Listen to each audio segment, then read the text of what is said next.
Good evening. This is not exactly the continuation of the talk of tomorrow.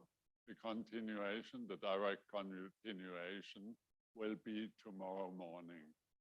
And so it's a slightly different field. I was asked to talk about quantum metrology-based SI standards. And SI stands for the International System of Units. And so I thought I will start with a historical evolution of the International System of Units, beginning with a meter connection, and use an example of the length unit, the meter, because it was the blueprint for the new SI established in 2019, which is based on quantum, mostly quantum and natural units. I will talk about in the second part about the International System of Units, the previous need for this revision and its properties. And then most of the part will deal with the quantum standards for time and frequency that represents the second, for electric units, the ampere, the mass. And just to give you a flavor, I also want to say that this system of units also involves a non-quantum standard, and I will show you one example and talk then about future modifications. The whole story began in a few thousand years ago. For instance, in Egypt, where the Nile always flooded the fields. That was, on one hand, it was very nice for the people because the mud that was transported helped to grow up the fruits. But on the other hand, if you are a farmer here and you see some flooding, you would like to have the same field next year after the flood than you had before, maybe a little bit larger, but not at all smaller than it used to be. So it was necessary to develop some sort of length measurements to be able to guarantee this consistency. Of course, the photograph is not from the 3,000 more years from below. It's a photograph from the 19th century. The length measurements were needed to mark the exact locations of the cornfields after the frequent floodings. So very early, there were standards of length. One of the earliest one is lost. It has been established around 3,000 years before Christ. And it was derived from the distance between the elbow and the tip of the middle finger of the pharaoh. Other authors trace this back to the earlier Mesopotamian cubit, and this is called a cubit. So we have a wooden copy excavated in a tomb of in Saqqara near Cairo. The length has several different separations where you can get 20 different units, small cubit, small, large hand span, a hand width, and so they were called. The interesting thing is that there was a must to use these length standards because it was so important to keep the standards that architects who did not properly conserve and maintain the qubit were sentenced to death. Okay, this is fortunately not longer the case, but it shows you the importance of standards to be transferred over a long run to be the same. I looked it up, and similar units were used in ancient India. I'm not sure to pronounce the name correctly, so I stick with the digit, the qubit or elbow length, and the person height. Somebody later can tell me the correct pronunciation in the Indian language.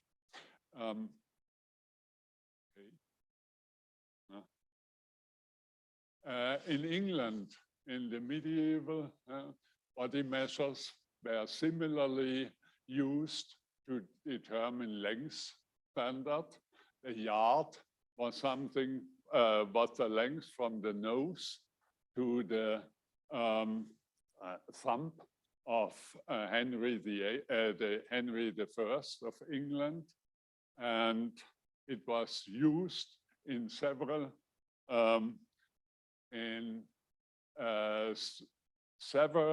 countries. There were different units like the qubit used. For instance, in Germany around 1800, there were more than 40 different qubits with lengths between 40 centimeters and almost 80 centimeters. For instance, in Braunschweig, where I come from, there's at the marketplace an old placard that shows the Braunschweig qubit, 57.07 centimeter, and this is the original length. I'm not quite sure how they were able to derive from such a rusty thing the 07 centimeters, but this was as it was used at that time. But the multitude of different length units hampered trade and industry, and so especially in the French Revolution, one tried to have new standards that no longer were derived from the elbow of a king or duke, but the idea was to create new measures that are accepted by or can be accepted by all people on Earth in the same way. The idea was to relate such a length unit to the Earth all the people are living on, and the recommendation was to use the length, the meter defined as a quadrant of the Earth to be 10 million meters, or the other way around. The circumference should be 40 million meters.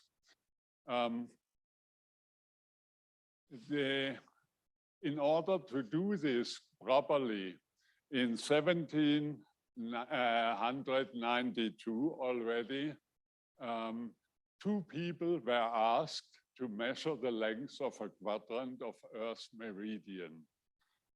It was not a simple task because these guys had recommendation papers from the French king. But when they did their job, the revolution began and they were arrested as spies because they climbed up onto the spires and cathedrals and so.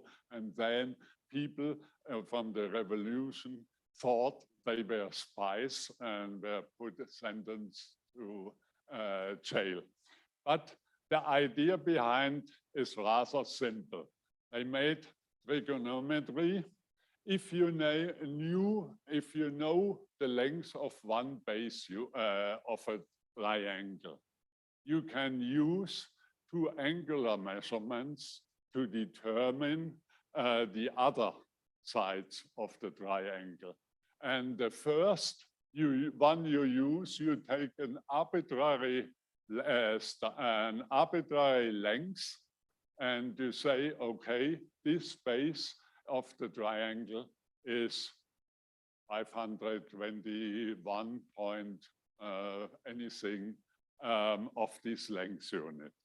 And so you go from one triangle to the next one, to the third one. And to do this over a large length from over part of this quadrant here. Why didn't they use the equator?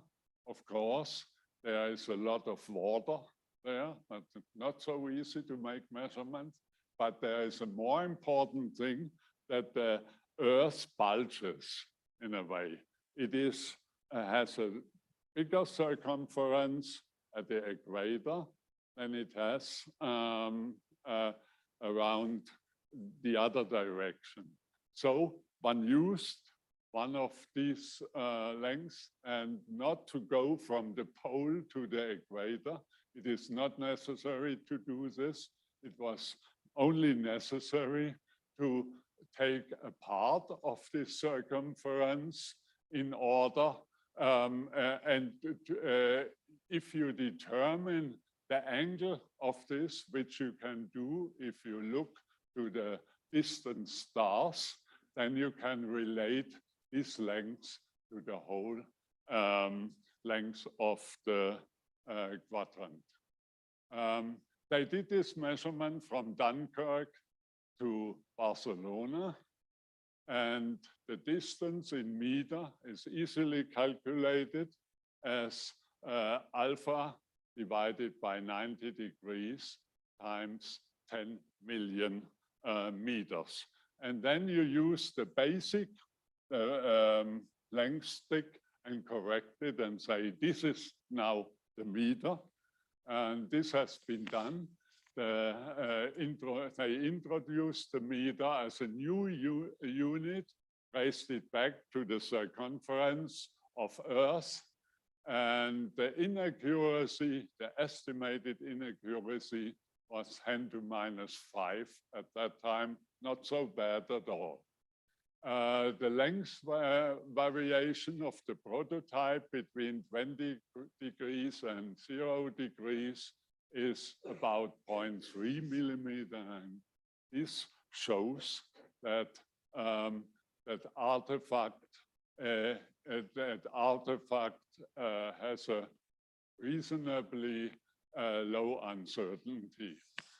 And then the kilogram was defined as a cubic decimeter of pure water at 4 degrees Celsius.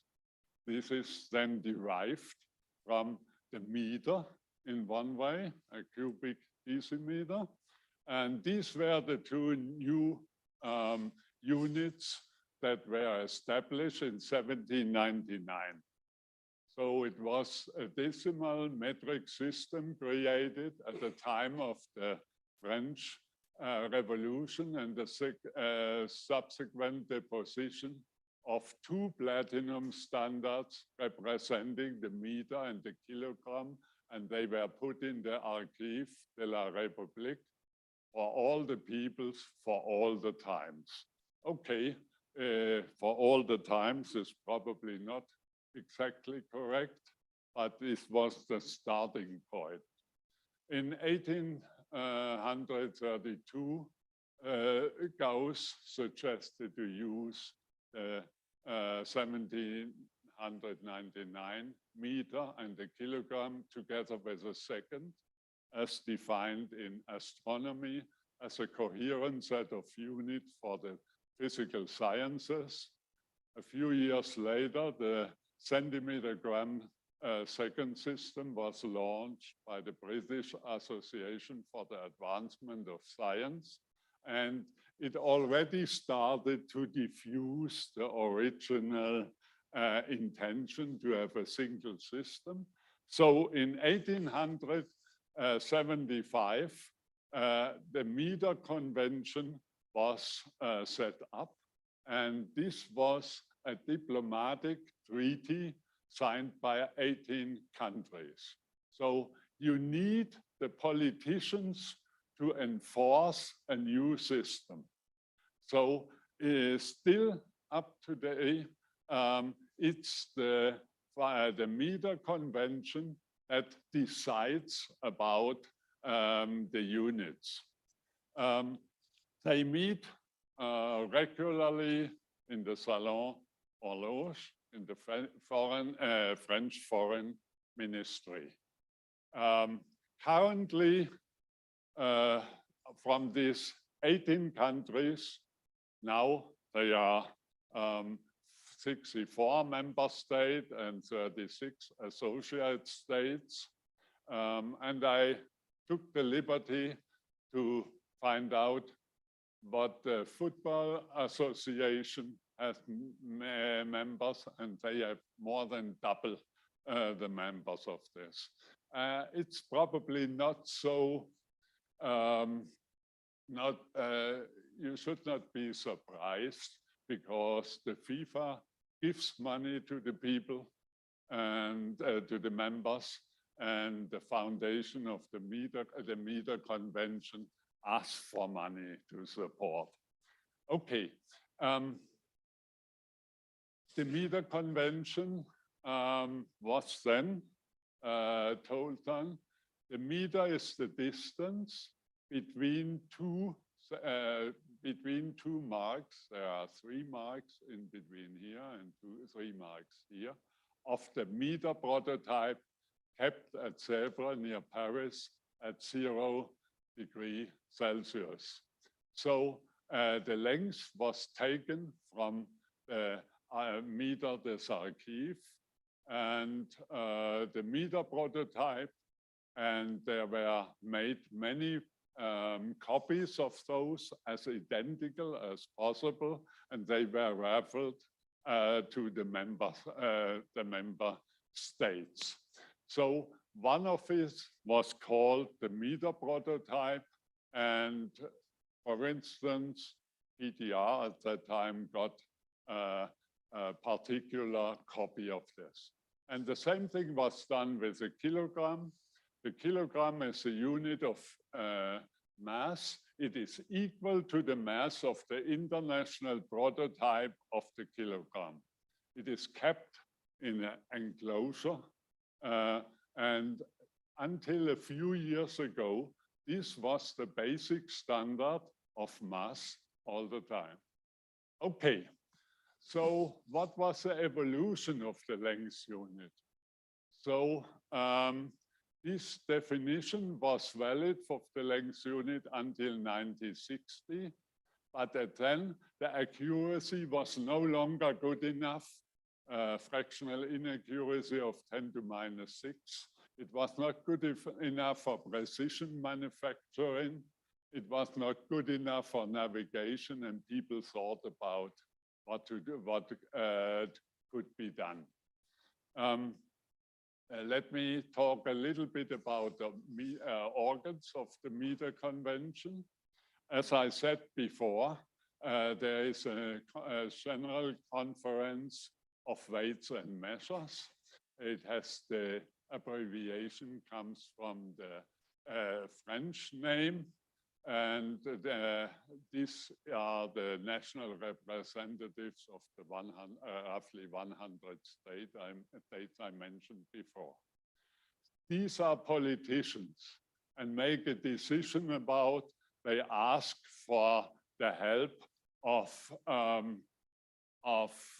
people who are competent in metrology. So this is usually around 14, 15 leading figures in metrology. And these are leading figures, so they cannot do all the real tasks. They have helped by the consultative committees where there are between 10 and 20 international experts, for instance, for mass, time and frequency, length, for the units, and so on. And there is a bureau, International Bureau of Weights and Measures, that had previously also experimental capacities and helped the CIPM to do good measurements. Okay, the redefinition of the meter, as I said before, it was necessary to redefine it. And already in 1870, Maxwell said, if we wish to obtain standards of length, time, and mass, which will be absolutely permanent, we must seek them not in the dimension of or the motion of the mass of our planet, but in the wavelengths, the period of vibration, and the absolute mass of these imperishable and unalterable and perfectly similar molecules. It took 90 years before the metrologists followed this recommendation. And in 1960, the meter was defined via wavelengths of the wavelengths in a krypton lamp and traced back to an atomic constant. The wavelengths lamp looks something like this. There's a discharge burning like this, and one looks through this capillary and sees this wavelength that then can be used for interferometry to transfer it to actual length measurements. If the light source is used in a Michelson interferometer, you have a beam splitter, a reference mirror, and a moving mirror, and if you move this mirror, you see the interferences in a photodetector, and you know that with the wavelengths of the krypton lamp of 0.6 micrometer, you can see you have a ruler like this. Unfortunately, this should read micrometer and not millimeter. It's a typical thing with PowerPoint. If you change the set, then it goes back.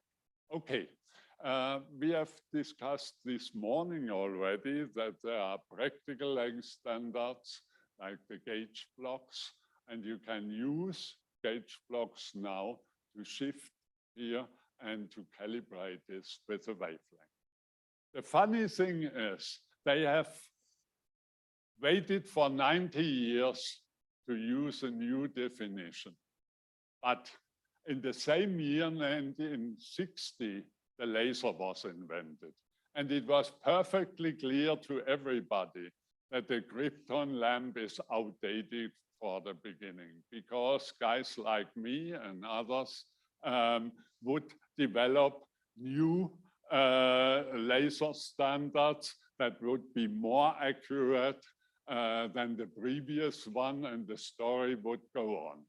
So the CIPN and the CGPM stopped this process. They wouldn't like to change every few years the length unit. They said these standards, iodine stabilized laser in the red and in the blue, in the green are where PDB's laser wavelength standards, but this was not the way to go to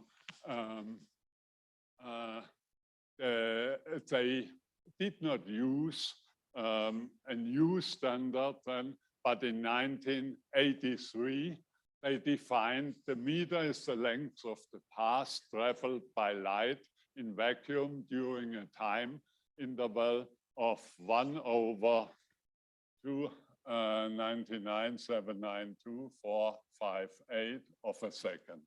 You immediately identify this as the speed of light in vacuum. So the definition was very nice to do length measurements, for instance, for the distance to the moon. You send a pulse laser to the moon. Apollo people that are astronauts on the moon left reflectors, and you can measure now readily the time between the emission of a pulse and the return of the pulse. We learn from this that the distance to the moon increases by 38 millimeters per year. We learn that the moon most probably has a liquid core because it tumbles. It was the way I this morning checked whether the egg was boiled or not. If you rotate it and it rotates long, you know it is solid. And also gravitational acceleration is temporarily stable to 10 to minus 12 per year or so. So, and what you can do is you already know how we can use wavelengths. We can, in the laboratory, it's not a good idea to use this measurement of the length traveled by light. Okay, lad, when I say now, you will switch on the torch. That is not a good thing, but you have a second method because you know for light that the speed of light is frequencies times wavelengths. If you know the frequency of the light, you can do a wavelength measurement and vice versa. Okay, but still you use laser standards with no known frequency. This was the example of the length unit, how it evolved from the qubit to a fundamental constant. And this was the idea. Now we have imperishable and long and not changed standard for good. The International System of Units use this. The old definition of the kilogram as the unit of mass is equal to the mass of the international prototype of the kilogram also got into problems because it was constant only to 10 to minus 8. And there is even a more important thing. Regularly, the international prototype was compared with the copies. And what one learned in the comparison in 1946 and 1988, that all of the copies changed their length with respect to the primary standard. That is because this is the definition of the length. So according to the law, each of the secondary standards has to change its length. You could interpret this a little bit different and say, did the international kilogram prototype lose 30 microgram in comparison to its official copies over 100 years? And this is the more likely interpretation. So if you think look at it, what has been done for this comparison, there is a cleaning procedure of the international kilogram prototype. First of all, you would like to remove all contaminants on the surface. If you do it too much, you clean it by hand with a special procedure. You use water, rinse it with alcohol, and. And if you do too much of removal, you remove probably also from the standard, and so it was a mess. So the temporal stability was not granted, and this was probably the same with the other units. Yes? It was only cleaned during these international comparisons, because you had to keep the prototype safe under these three enclosures, and don't touch, but it changed. Okay.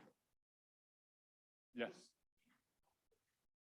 No, before the comparison, and I'm not aware what would happen if you had cleaned it afterwards again. But again, the problem was don't touch. Okay, you see, it was a mess. The new definitions follow the blueprint of the definition of the meter. The artifact, like the kilogram prototype, is replaced by fundamental constants.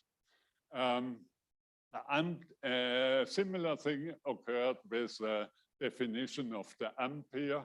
It is really impractical. I will say it in a moment. The definition of the Kelvin by the triple point of water is replaced by the Boltzmann constant. The definition of the mole via the mass of the carbon-12 atom is replaced by Avogadro's constant. And now the units are stable in time and everywhere the same. So all measurements of the same quantity before and after the redefinition have the same values as before. That is necessary to have the constancy. For the meter, it started with a length of the quadrant of Earth. Even if they made a mistake, we had these units afterward incorporated in an artifact, and it was the unit at that time. And then the krypton lamp was measured against this, and the speed of light was measured also against the krypton lamp. The wavelengths and the frequency were measured. And so it was clear that before and after the redefinition, we have the same values. The good thing now is no longer we say what the realization of the unit has to be. If we had a better idea to realize the unit, okay, let's do it. I will show a few examples of this. So the International System of Units has now a definition which is not so easily to grasp than the previous definition. If you say the unit of mass is the mass of this prototype, every child can understand this. But it's not so easy to say we have the unit of mass is defined via Planck's constant. Oops. But I will go into more detail of this. So in principle, we say the SI is a system of units if we where we have 7 different constants start with a cesium transition, speed of light, as I have explained, the Planck constant, the elementary charge, the Boltzmann constant, the Avogadro constant, and a constant defining the luminous efficacy of monochromatic radiation with a fixed value. So these are quantum-based standards. This is clearly the transition between in the cesium atom is definitely a quantum transition. Planck's constant has been used to define quantum mechanics in a way. Elementary charge is a constant that is also elementary, and Avogadro's constant it gives the number of atoms in a certified material. So the hierarchy and the base units in the new SI is like this. You have the definition of the second. This is arbitrary, but you have it. You say the second is the 1/9.2 million transition, the frequency of this transition. If you use the speed of light, you can come to the meter. You can use this data if you also use the Planck's constant. It has the unit of kilogram times meter squared and seconds. And you see meter and second was already defined. So we can use this Planck's constant to define the kilogram. The Boltzmann constant goes in the same way further, and also Candela uses this thing, and Ampere uses the elementary charge as ampere times ampere second is the charge, the dimension of the charge. Okay, we have, yes, please. Pardon?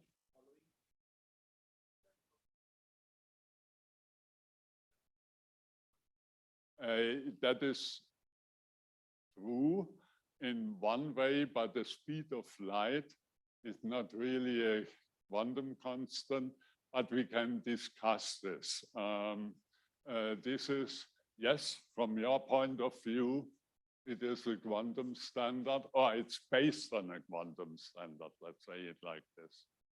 Okay, we have 7 independent base units corresponding to 7 defining constants. We have in the SI a lot of names for multiplication factors. You know of these. Deka we have used already, kilo, mega, giga, tera, and with the multiplying factors always in the order multiples of 10. So equivalent wordings for the base unit. I said it is not so easy now to explain to a pupil what a kilogram is. And I used the official example for a base unit, the kilogram. So it reads the kilogram, simple kilogram, is the SI unit of mass.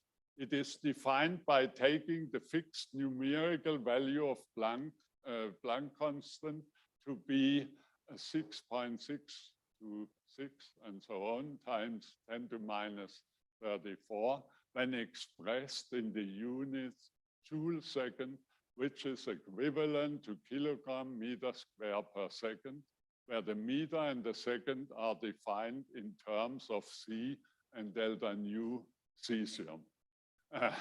If I would tell this, would have told this my mother, she would say, you are crazy.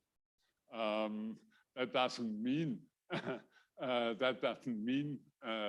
anything to you. But this is the price we have to pay for it, that we now have a system based on unalterable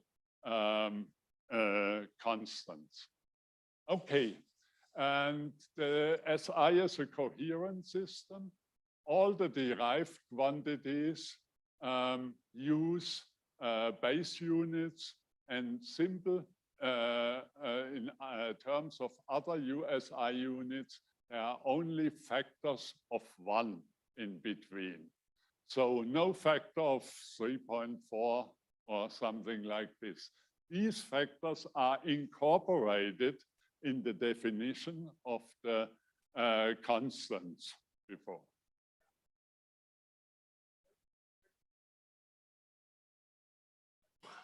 Sorry. Why charge is not fundamental?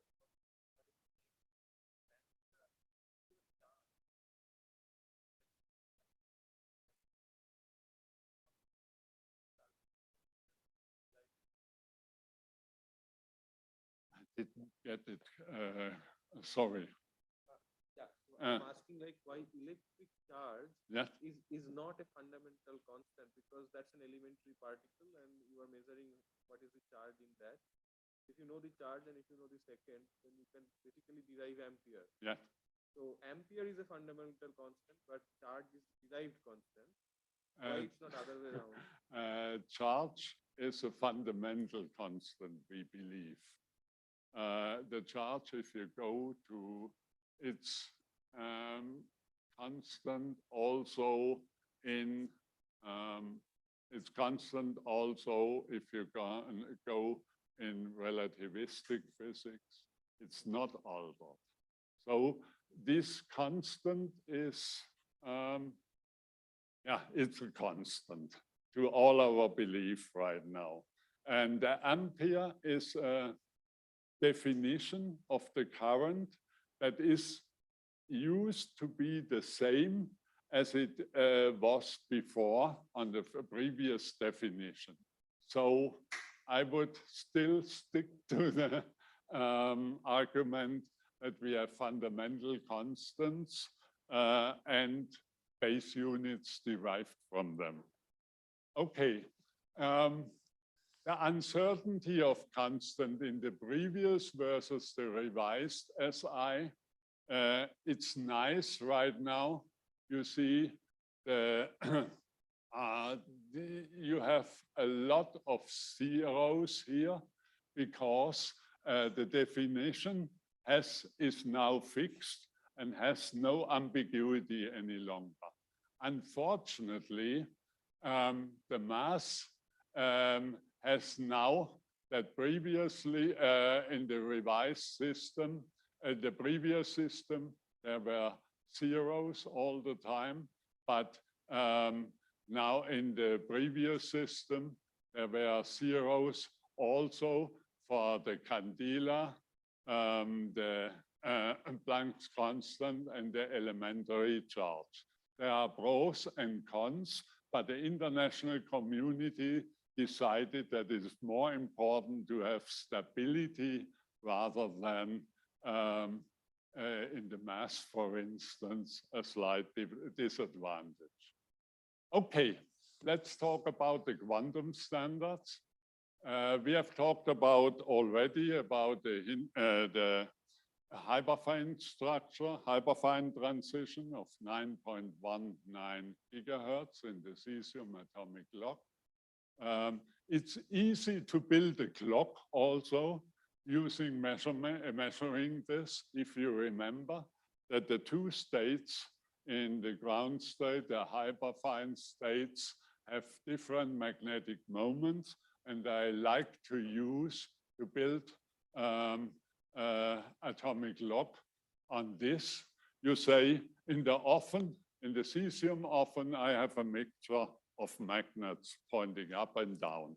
I send them to an inhomogeneous magnetic field. Then some are deviated.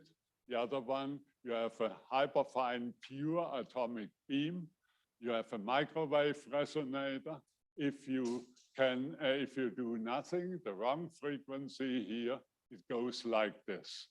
If the frequency gets right here, then the hyperfine, the magnets are flipped in a way.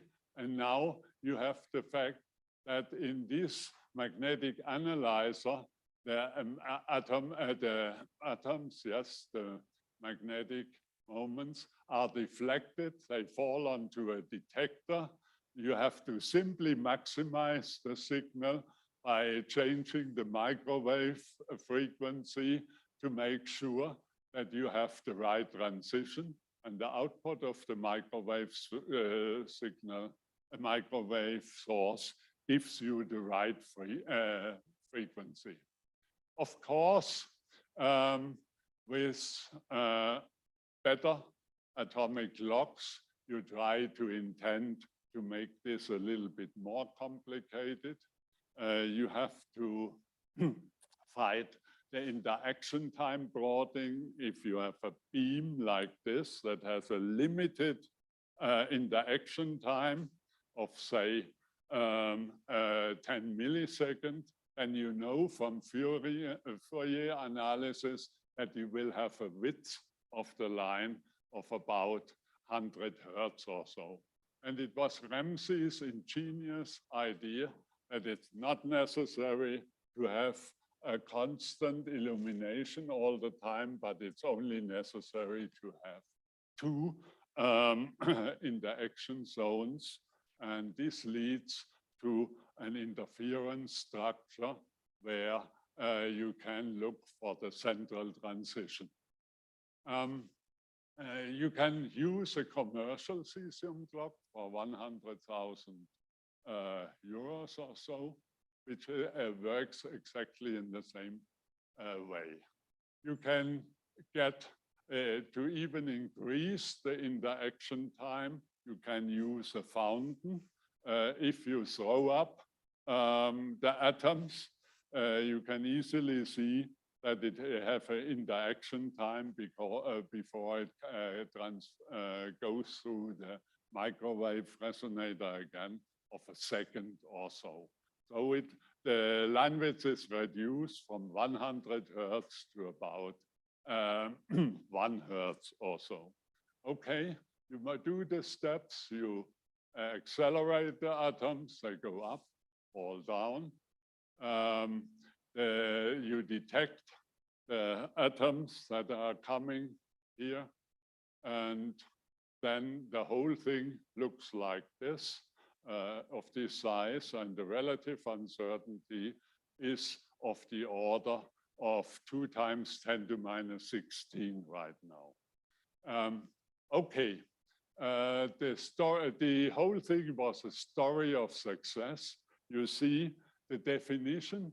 When they had the first cesium clock, the uncertainty was on the order of 10 to minus 10, but now we know it goes down below 10 to minus 15, 10 to minus 16. That's a nice thing. So these guys of the CIPM had a very nice hand by selecting this. Okay, over 5 decades, the accuracy increased by 1 order of magnitude per decade. I talked about the ampere before, and the definition was sort of very ideal. The ampere is that constant current which, if maintained in 2 straight parallel conductors of infinite length of negligible circular cross-section and placed 1 meter apart in vacuum, would produce between these conductors a force equal to 2 times 10 to minus 7 Newton per meter of length. Infinite length. Negligible. It's probably not the best thing for a definition. The relative uncertainty in the value of the ampere obtained in this way was estimated to be a few parts in 10 to minus 8. But to our rescue came Klaus von Klitzing, who found out that the integer quantum Hall effect is a quantized version of the general Hall effect, which is observed in two-dimensional electron systems if they are subjected to low temperatures and strong magnetic fields. And he was able to derive a fundamental constant with h divided by e squared, which has the dimension of a resistance, and this is 25,812 point anything ohms. So what you see is that if you measure the quantum Hall effect, that there are steps here. And you could use, if you increase the magnetic field, it does not depend on this resistance. And when one was checking the reproducible of electrical units, the ohm, in different institutes, National Metrology Institute, if a comparison showed an ugly behavior between the different. Nowadays, it is more or less constant because everybody uses the quantum Hall effect for this.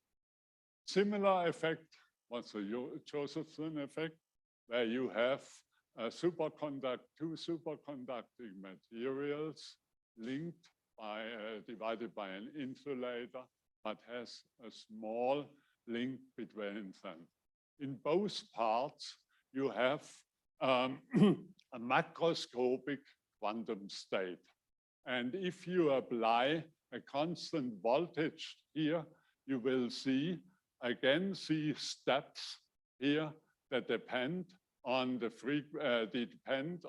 ratio of 2 times elementary charge divided by h. So the Josephson effect allowed to build voltage standards. You can put 70,000 junctions in series, and you nowadays can buy commercial standards based on such things, which give you a frequency, which gives you a current voltage. Here you have, you only need a good frequency because the frequency, the voltage depends on the frequency, but we have learned frequency is no problem at all. Okay, you can now realize the kilogram by the watt balance, for instance. I said before, you have several means to realize the kilogram. One was invented by Kibble, and it makes this makes the point that you have a mass with a force given by the gravitational acceleration, and this is counterbalanced by an electric force on a coil. So you easily can get the mass m times g as minus the current you feed into the coil that is controlled by a resistor that is calibrated with the von Glitzing effect and the Josephson effect. So the current has very low uncertainty, but the problem is the inductivity and the magnetic field.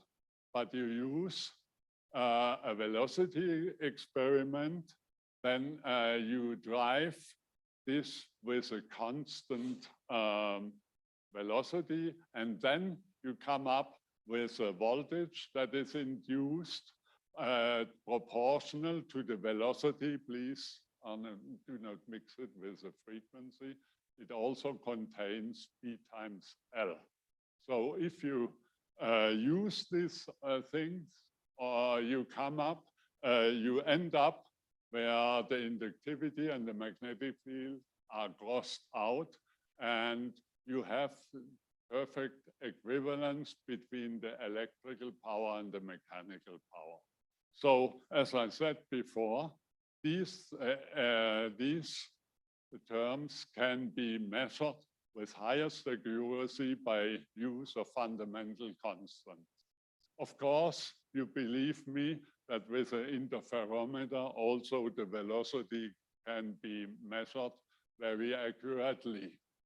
Okay, but the kilogram can also be realized by a completely different method.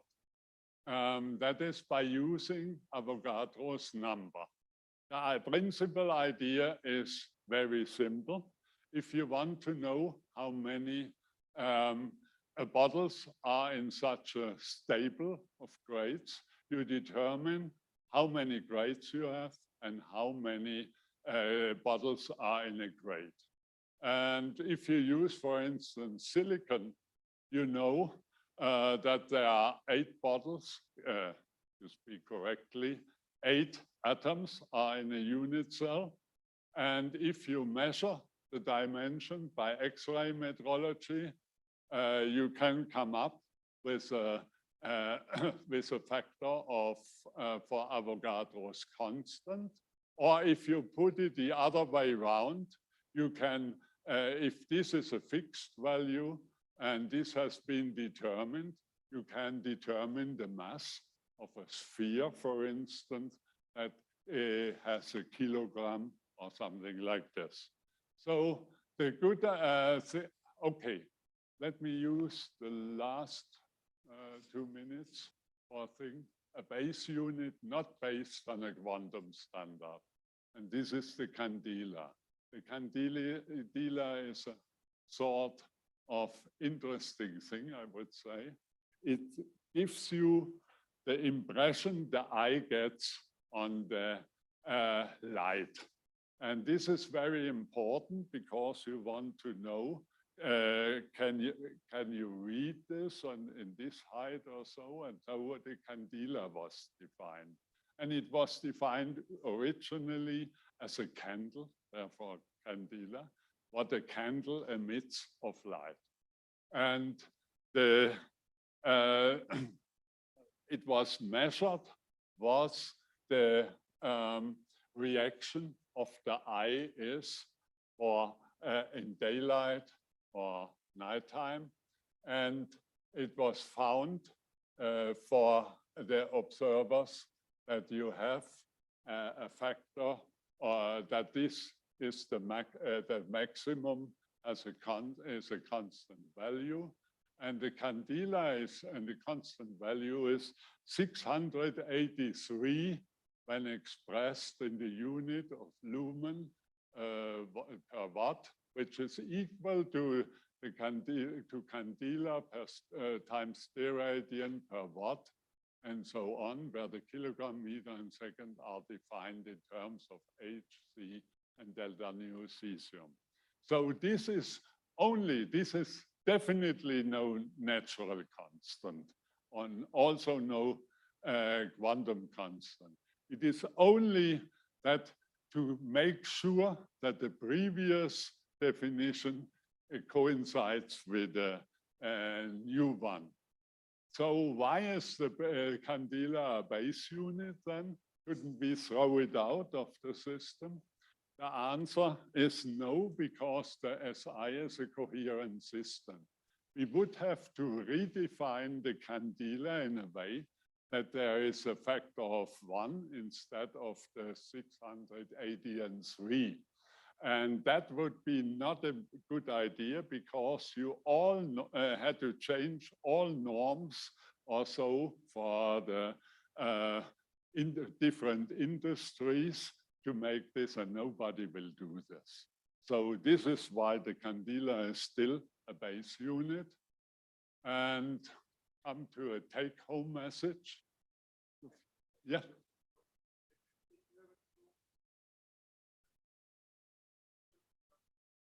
You are exactly right.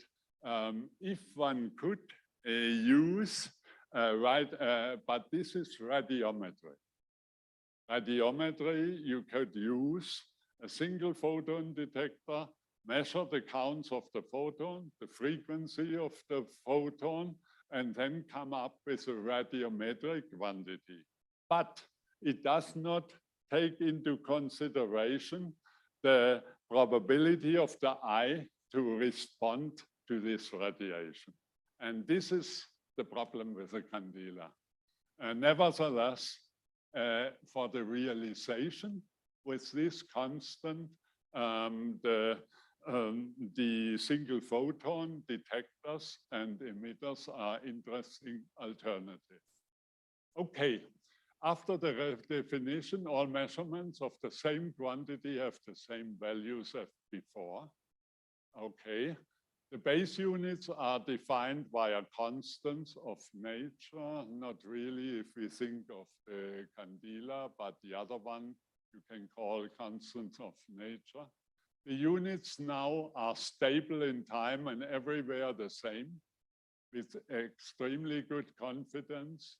And now we can use the most suitable method to realize a unit, as I have shown, either via the Kibble balance or via Avogadro's constant. And could we now close the book? Probably no, because the unit of time has been arbitrarily chosen and will be most likely redefined in a few years by either by another optical frequency or by a set of optical frequency, and in the long run, maybe by a fundamental constant too. Thank you very much for your kind attention. So this school is really meaningful. We exactly stopped at 7 o'clock. So any questions?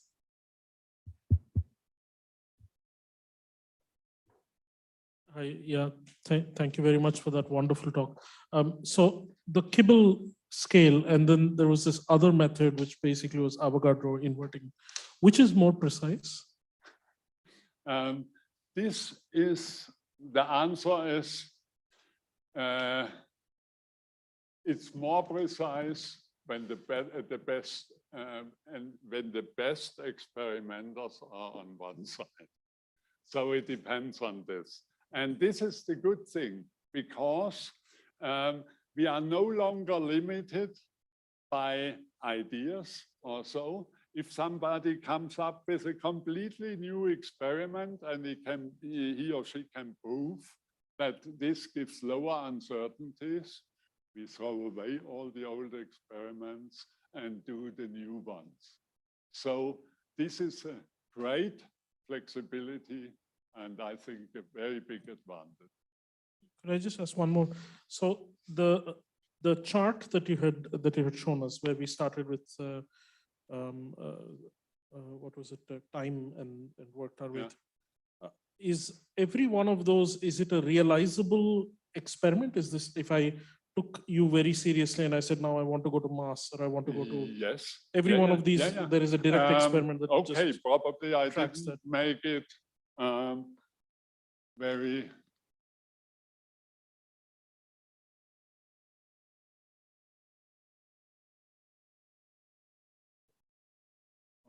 it was.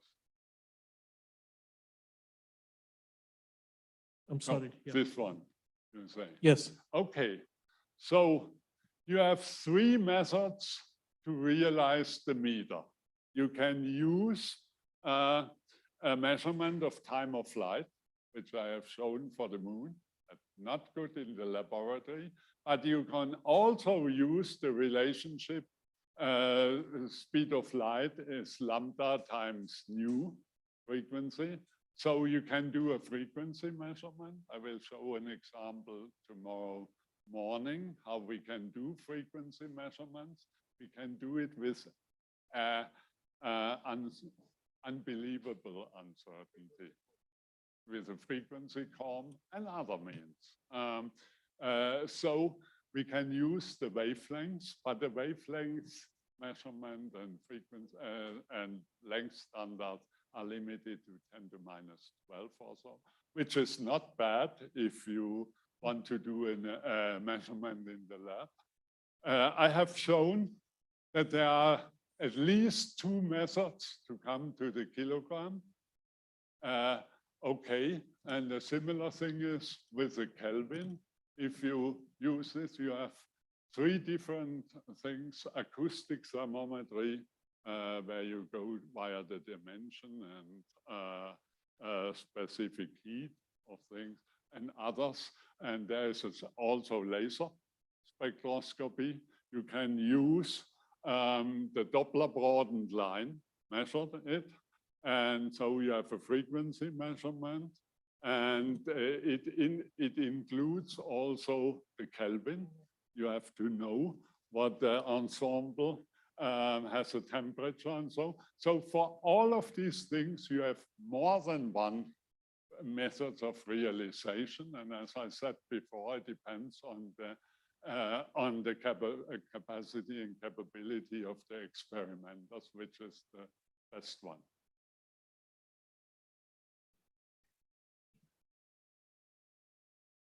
Pardon me? Can units change with time? Can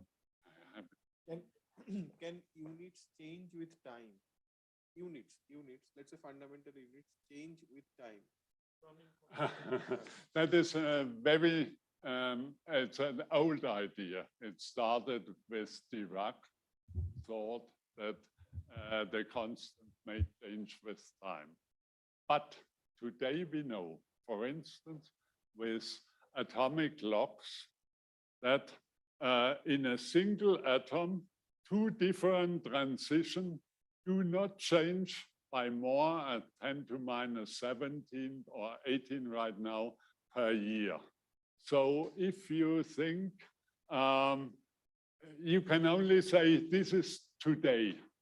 It could have been in the origin of the universe that there were different situations, but the fine structure constant, which is the dimensionless constant, has not changed by, or does not change to play in the laboratory by 10 to minus 18 per year.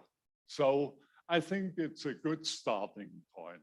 But yeah, in the long run, who knows? But the international system of units is a practical system. Thank you that I can make this point. This means, even if we would find that some of the constants vary by 10 to minus 19 or something like this, we would not change the system because it does its job very nicely as long as we don't need higher accuracy.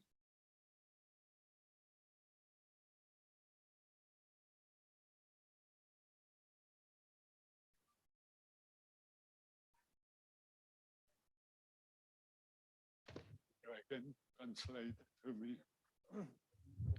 Sorry. So this method of determination of units, it assumes that the Planck's constant has some dimensions and such. So does it depend on the model, like a particular law at hand, which the Planck's constant h has kg meter square per second, and from there we derive using meter a kilogram. But as a whole, that is a constant. I mean, assuming even if it is not a constant in real sense, but over time the change is much smaller. We don't care at this point. Is that what is your question? I thought it was like it has become very model dependent. Like you have a particular model, and then you. The model in the constant. It's by definition. Like from me to you, this is like 1 meter. This is by definition. If I move, it's 1. Okay. Yes. And I had the idea to you when I was the chief of the section length unit of PDP. I tried to change the length to my qubit, but I never succeeded.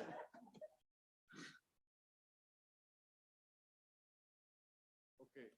Any other questions? If we can discuss this further if it's necessary. If not, then let us thank the speaker. And let us thank all the speakers for today's speakers. And Thank you. we'll meet again tomorrow at 9 o'clock.